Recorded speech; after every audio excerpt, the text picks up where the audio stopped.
He took a line from you and you took the same line from another. And you fat as fuck and nigga shut the fuck up, man. Clearly, Lil Wayne answers to no one. Is that an interview that you actually gave with Katie Couric? That's a stupid ass question. You just saw me on there giving an interview with her. Okay. All right, you can leave now. This is my hotel. I paid for this motherfucker. You can leave. From the moment Kodak Black stormed out of an interview because of the ridiculous questions he was being asked, to when Cameron threatened to expose an interviewer by revealing dirt he had on him, these are moments when rap legends had to put interviewers in their place. Starting off with Snoop Dogg, because back in 2011, while on tour in Norway, he had a tense exchange with a journalist. Snoop was supposed to appear at an event but showed up 5 hours late after getting stuck at the airport. And when it seemed like the reporter was trying to shame him for being late, Snoop instantly fired back. You're 5 hours late here. And man, shut the fuck up. Come on, man. No, we just saw you on Twitter from the border. I'm 5 hours late. I'm here. Nigga, be happy I'm here and ask some real questions. Yeah, I was just wondering why you were so late, and I saw you were twittering about you being stopped at the border. I was late because I went to go get some chicken wings. That's why I was late. Because I wanted to go see Norway up close and personal and visit an old folks home. I went to a convalescent home. That's why I was late. The reporter didn't seem to mean any harm, but you definitely couldn't say the same for DJ Academics, who seemed ready to provoke Soulja Boy and ended up getting checked during an episode of Complex's Everyday Struggle. Soulja was in the middle of an interview with Academics and a few others, but halfway through, the conversation turned tense. Soulja felt like he was being ganged up on, getting compared unfairly to other rappers, and even mocked for his hairline. Soulja Boy never one to stay quiet, clapped back, bragging about his achievements and calling out the hate he gets. Oh, I said Tiger had a record. I said Soulja Boy had a movement. I came with I'm the first rapper to come out with a video game console. Tiger ain't got no fucking video game console. I made $1 million in less than a month, 14 days. Got the hairline plugs? Now you trolling. I'm not joking and not none of that shit. Go ahead, I'm very passionate and very for real about everything I'm saying to y'all. I'm not doing no joking with y'all. I'm not doing no playing with y'all. Everything is dead serious. Yo. Things really escalated when Academics brought up Drake, which led to a loud back and forth between the two, with Soulja accusing Drake of stealing his style. Soulja also called Academics a straight-up hater, who tried to tear him down every chance he got. Even if Soulja was being a bit extra, you could tell he genuinely felt attacked. What about Drake? You said Drake took your line. I made Drake. I seen on I told Twitter. Drake everything he know. How? They said the line he took from you took from Shawty Low. Bro, I don't give a fuck. He didn't take that line, but he didn't take that line from Shawty Low. He took it from Soulja Boy. How you know he take it from Shawty Low? Because he told me, stupid. So why you ain't man, yo, you just typing, you a hater. That's not a hater. You try to pull up the bullshit behind it. Nah, everybody know Drake stole my flow, bro, and that's the end of it. He took a line from you and you took the same line from another. And you fat as fuck and nigga shut the fuck up, man. But the next rapper might have taken things even further, giving one of the most savage interviews on this list. And it happened right in front of a judge. In 2012, Lil Wayne was caught up in a lawsuit against Quincy Jones III over a documentary about him. And during the case, Wayne had to sit for a deposition with the defense lawyer and a judge present. But the lawyer kicked things off by asking about an interview clip they had just seen, and that already set Wayne off. Clearly, Lil Wayne answers to no one. Is that an interview that you actually gave with Katie Couric? Is that an interview that I actually gave with Katie Couric? Yeah. What's your name again? Hey, well, that's not the question. What's his name? Pete Ross. Huh? Pete Ross. Pete Ross. Yeah. That's a stupid ass question. You just saw me on there giving an interview with her. Okay. So that was you. From the jump, it was clear. Wayne wasn't about to be anybody's puppet. He barely answered any of the questions seriously, especially when the lawyer brought up Wayne's past run-ins with the law. Wayne kept saying he didn't remember a single thing. Did you perform at the Virgin Mobile Music Fest in 2008 with Kanye West? I don't know, but I know I did perform at this badass bitch birthday party recently. Isn't it something that you would remember if your album, The Carter 3, was the biggest selling album of the year in 2008? Isn't it something? That's the question I have to answer, Yana. Go ahead. Isn't it something? You could do the best trying to answer it. Yeah, something out of your ass. That's my answer. Yeah, it is something out of your. Since he didn't take the whole thing seriously, the interviewer then goes through Wayne's history of run-ins with the law, asking Wayne if he remembers them. Do you recall that in the summer of 2007 you were arrested in New York City following a performance at the Beacon Theater? I don't recall that. Do you recall that police in New York City discovered a .40 caliber pistol on you, on your person? I don't recall that neither. And after dodging a bunch of questions like that, the lawyer tried switching it up by asking about Wayne's public image. Wayne interrupted him, warning that the judge couldn't protect him once they were outside the courtroom. How would you describe your image in the media? How would I describe my image in the media? Yes. I wouldn't describe it. Well, how would you describe it if you had to? I don't have to. I don't portray myself as anything. An image is self-described. Well, you have to wait till I'm done with the question. I don't have to wait to anything, honestly. I mean, this guy right here may tell me that I have to wait, but personally, I don't have to do nothing. Go ahead, ask the question. Thank you, Your Honor. Do you like He can't save you, right? In the real world. That guy right there. He can't save you in the real world. Just so you know. What does that mean? I don't have to elaborate. That's your next question. Is that a threat against them? But that wasn't the only time Wayne shut down an interviewer. In 2016, during another sit-down, Wayne ended up walking out mid-interview. It started going bad when the interviewer brought up the vulgar language in Wayne's lyrics. Wayne explained that those words were a big part of his success. But when she pushed further and asked how he'd feel if his daughter was called the same names he used for women, Wayne said he'd have a problem with it, but pointed out he only used those words toward women he had issues with. What do you say to people who call your music vulgar, misogynistic, offensive, degrading?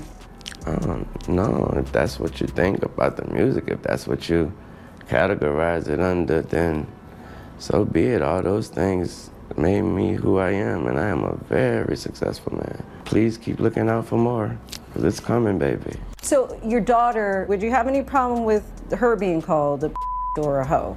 Yeah, if they calling her a hoe, I have a huge problem with that. Yeah, but I've never called a certain female that I name out, unless I got a real big problem with her. Yeah. Things got even worse when the topic of Black Lives Matter came up. Wayne said he couldn't relate to the movement, calling it foolish. He explained that he felt a stronger bond with the streets than any political cause. The interviewer kept pushing, but Wayne made it clear he wasn't there to be political. Wayne wrapped it up by saying, "I'm not a politician." What's your thought on Black Lives Matter? What is it? What do you mean? The idea is that there's this movement called Black Lives Matter, thinking that the rest of America didn't seem to understand that Black Lives Matter. It just sounds weird. I didn't know that you put a name on. It's not a name, it's not whatever. It's somebody got shot by police and for up reason. I am a young, black, rich.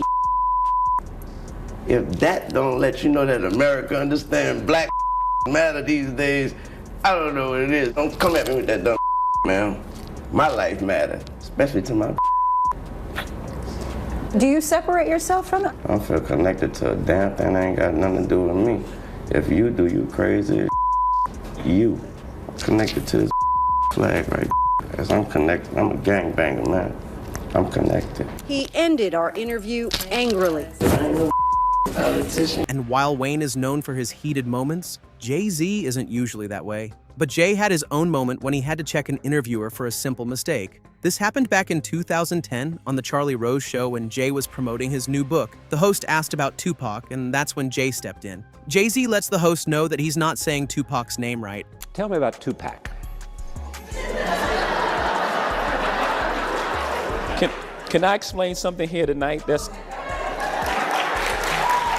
white people always. Be careful. Be careful. No. I can say this because I'm so not a racist. White people call Tupac. Tupac. I'm sorry. Tupac. Right. I know. I do. If it was Tupac, it would have a K. The host asks about Tupac and Jay-Z checks him. If it was Tupac, it would have a K. Jay-Z points out that the mistake isn't exclusive to this interview and hopes that this will be the last time people get it wrong. You're not the first. Hopefully after tonight, you will be the last. Jay wasn't looking to cause drama, but Kodak Black didn't show the same patience during a 2018 interview with Ebro. Kodak was there to talk about his music, but Ebro opened up by criticizing Kodak's past interviews. Kodak brushed it off at first, but things got tense when Ebro brought up Kodak's ongoing legal case.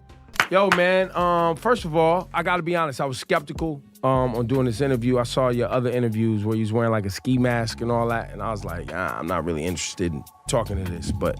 Ebro tried to steer the conversation into that territory, but Kodak wasn't going for it. Kodak accused the hosts of finding entertainment in his troubles and warned them he'd walk out.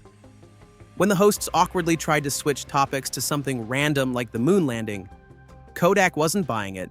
Kodak, do you believe that our moon landing in 1969 actually took place? What the fuck y'all talking about? You seem upset that I brought it up. I feel like sometimes when like we going through shit, like y'all be entertained by bullshit. You know what I'm talking about? Mm-hmm. So it's like change the subject. I'm finna walk out. We'll change which subject? Just whatever. Like. Well, no, they tried to change the subject. They was talking about the moon landing. That's bullshit too. So talk about something else. Well, I was saying, I think... We don't have to talk about nothing else. We could be done right here. All right, I'm going. Say less.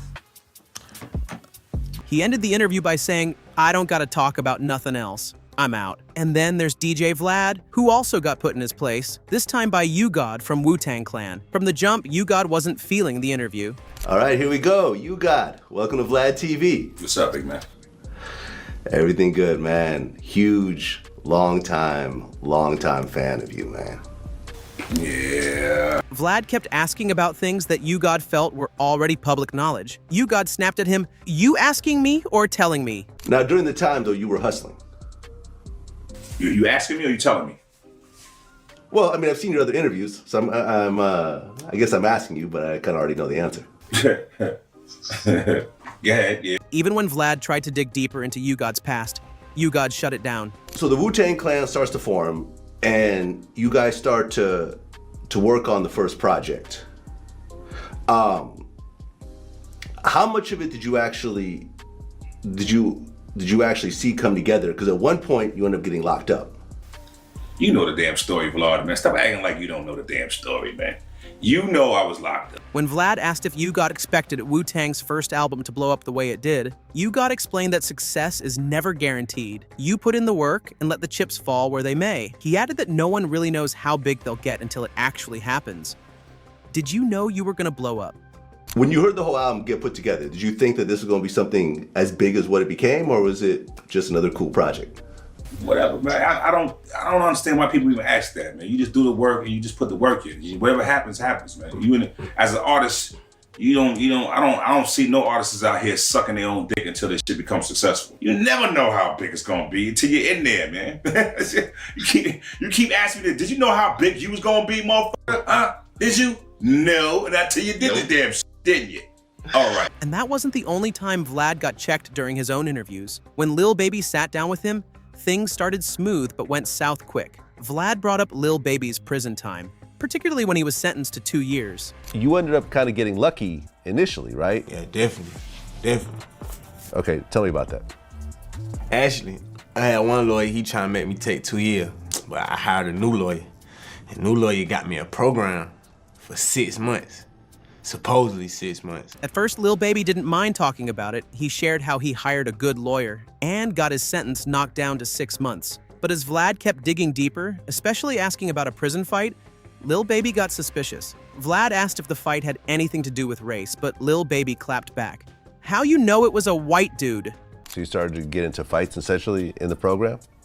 Yeah, it was like a zero tolerance program, you know what I'm saying? Like, for nothing. So I got into a fight, you know what I'm saying? And that sent me back. Okay, you got into a fight with a white dude? Exactly. Was it like a racist thing? Was it like whites and blacks kind of clicked up in there? How you know that? Well, that's just how prison is most times. I'm talking about how you know I got into it with a white dude though. I think you may have mentioned it in the past. Saying nobody knew the real details of that fight. He basically called Vlad out for knowing too much, hinting that his questions were crossing the line. Then came Offset, who straight up trolled a podcast interviewer. Bobby Alto, known for being a little arrogant, found herself the target of Offset's jokes. Offset clowned her for mispronouncing back as Bach. Do I have what? Tattoos. Do you have any tattoos? Cool. I do. Where? I have one on my back, and I actually just got one on my arm. On your what? On my back. Do you not have a back? You kind of said Bach. What's that? Like Maybach. It was kind of Maybachish. I didn't say that. You said Bach. Play it back. Play it back. Guaranteed you said Bach. I guarantee I didn't. And when we play this B-A-C-H. back, you're not going to hear that. Called her out for lying about having a drink before the interview, and even refused to accept her apology for being late. Why were you late to our interview? It was 5 minutes. I mean, 5 minutes, you're like... Because I tried to valet my car. I was trying to valet my car. I pulled up at 6:55. I would have got here on time. You said 7. And they were like, where's the card? You gotta be on time, man. Okay. Thank Wasting you. people's time and shit. I'm sorry. I apologize. I don't accept your apology the same way you didn't accept mine. When didn't I accept your apology? I don't remember either. When she didn't understand a handshake he tried to give, Offset teased her again, saying she needed some seasoning, basically calling her boring. What up, pimpin'? She got the voice, the tone. She's on. You better catch it before it's too late. In a minute, she gonna be charging $25 million an interview. Tell her. Yeah, I will be. Tell them. Tell them. You gotta shake my hand. Oh. You need a little bit of seasoning. You ain't got no seasoning, man. You like a plain piece of chicken just on the thing. You pull it off, and then you serve the dish. You need some motherfucking seasoning, man. Before leaving, he reminded her he paid for the hotel they were in, calling it a little sprinkle. Just a little sprinkle. Have a great day, of Offset. Just a little seasoning. All right, you can leave now. This is my hotel. I paid for this motherfucker.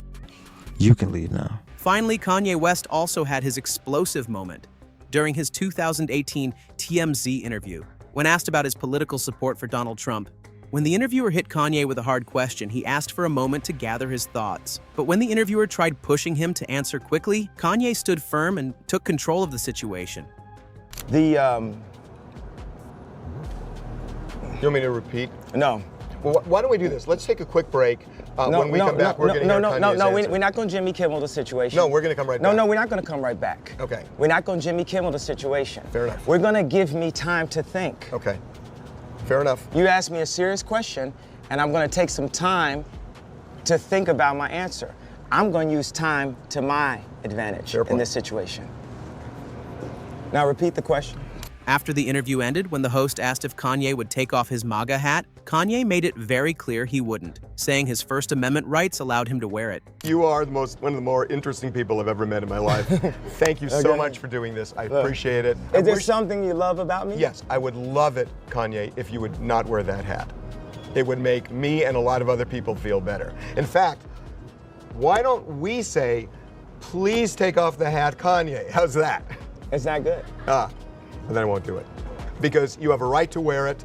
But exactly. First Amendment, baby. First Amendment. Then there was the heated clash between rapper Cam'ron, producer Damon Dash, and Bill O'Reilly on The O'Reilly Factor. Things kicked off with O'Reilly criticizing the influence of their lyrics on kids, especially the promotion of pimping and street life. So we decided to get Grammy nominee Cam'ron, who raps about pimping and bitches and among other things, and rap producer Damon Dash, a co-founder of Rockefeller Records, together with Mr. Thomas L., who joins us now from Philly. Pimping and bitches. Yeah, you know. Pimping and bitches. You got it in your record Purple Haze right here. When O'Reilly asked if they felt guilty about young kids following their example, Damon Dash jumped in. What if an 11-year-old kid imitates you, Cam'ron? What if he uses 4-letter words and he develops a lifestyle based upon the street? He gets tattooed. He gets all this. Okay. Yeah. Well, let me just say, and then you can jump in. Do you feel badly about that? No, I don't. Can I maybe interject? If a 11-year-old were to imitate Cam'ron, what they would be doing is becoming a CEO of their own company, controlling their own destiny, taking a bad situation and making it good. O'Reilly, however, kept pushing back, trying to compare rap's impact to violent movies like The Terminator, claiming the imagery in rap videos was just as harmful to children as action films. Dash hit back, saying that movies like The Terminator were fictional cartoons, whereas their music reflected real-life experiences and empowered youth to build something positive. The back and forth got more intense when O'Reilly claimed the rappers were glorifying violence, while Dash pointed out that their message was about business and becoming a CEO. But on another level, when Arnold Schwarzenegger was the Terminator, he was shooting up half of everyone in sight. It's a cartoon, though. This is more real. The Terminator is not a cartoon. This is real, though, isn't it? Well, no. In my life, everybody's rap is This is real. It's not a Terminator cartoon. All right, Mr. Thomas L., what else do you want to ask these guys? You didn't let me finish that. That wasn't very fair. All right, go ahead. If there's an unsupervised child, how is he to know whether it's real or not? How is he to determine what's real and what's not real? Who's to supervise him? All right, so you think that the Terminator movies are just as damaging or more so than gangster I would have to rap? say being that there's a visual and being there's no explanation to him and being that visuals on these rap videos too, though. But what I'm saying is it's glorified. There's no justification for all the shooting that goes on. As things escalated, both Cameron and Dash mocked O'Reilly for losing control of the interview. I'm making it cool to be smart. All right. I'm making it cool. Wait, let me. I'm making it cool to be a businessman. It's not about business. It's not about business for you because you feel like it might give you better ratings to portray something negative within the image of hip hop. Negative. It's negative to make money, Mr. Dash, if you hurt children. How do you hurt children by promoting to be an entrepreneur and a CEO and to do right by? You're looking at a principle. For example. Dash, hold it. You're looking at a principle. Why you don't want to let him talk? You mad? Where'd you start? Current affair, right? No, wrong. Well, you're looking I got dirt on you, doggy. Cameron, I'm going to get at you in a minute. You go ahead. You get at I'm going to get at you in a minute. And Cameron even dropped hints that he knew some secrets about O'Reilly. Secrets that later came to light when O'Reilly faced harassment accusations. In a similar vein, Charlemagne tried to provoke Post Malone during an interview on The Breakfast Club. Right from the start, Charlemagne made fun of Post's dad's job and even tried to stir up tension by questioning whether Post felt like a culture vulture for being a white rapper in a predominantly black genre. His dad actually used to work for the organization. What was he, water boy? He does. He still works for the organization. He's like head of concessions. So are you afraid as a white rapper that you may be considered a culture vulture? I don't think so. I'm not scared. I'm not scared because I'm not trying to be anybody that I'm not. True indeed. I'm just trying to, I like what I like. And I don't think I'm biting off of a certain culture or copying a certain culture or trying to be part of a certain culture because, I like what I like. Post kept his cool, calmly explaining he wasn't trying to copy anyone. He was just making the music he loved. Things got even more uncomfortable when Charlemagne questioned what Post was doing to support the Black Lives Matter movement, clearly trying to corner him. What are you doing for the Black Lives Matter movement? What? I don't know. Is that a serious question? Yes. Okay, I'm sorry. If anything. I guess what I can do to help Black Lives Matter is I just keep making music. I don't know. Got you. I don't know. I would have just said nothing. I mean, honestly. Post answered respectfully, but it was obvious Charlemagne had a bias against him. The backlash from that interview was so strong that The Breakfast Club ended up pulling the video from their official YouTube channel. Later on, Post Malone addressed the disrespect during a Rolling Stone interview, calling Charlemagne out. Charlemagne fired back, taking even more shots at Post, calling him a hypocritical honky and saying he was not as talented as he thought. In Rolling Stone, he says he wished he would have said, "What are you doing for Black Lives Matter?" Some sassy stuff to shut him up. Charlemagne is not a good person. He hates me because I'm white and I'm different, but we're still rocking and we're still successful and he can't stop it. See, the thing with Post Malone, which I find ironic, is that when he told Rolling Stone, if you're looking for lyrics, if you're looking to cry, if you're looking to think about life, don't listen to hip hop, he's describing himself. Because for you to call out hip hop for not having lyrics just makes you a hypocritical honky, a contradictory cracker. So Post, if you want more lyrics, you want music that makes people cry, you want music that makes people think about life, then go create it. But you can't because you're not capable of doing it, because you're not as talented as you think you are. And saying Post wasn't as talented as he thought he was. The beef didn't die there, as Charlemagne continued to take jabs at Post Malone's career, showing just how much tension there was over Post's massive success despite being a white artist in hip-hop.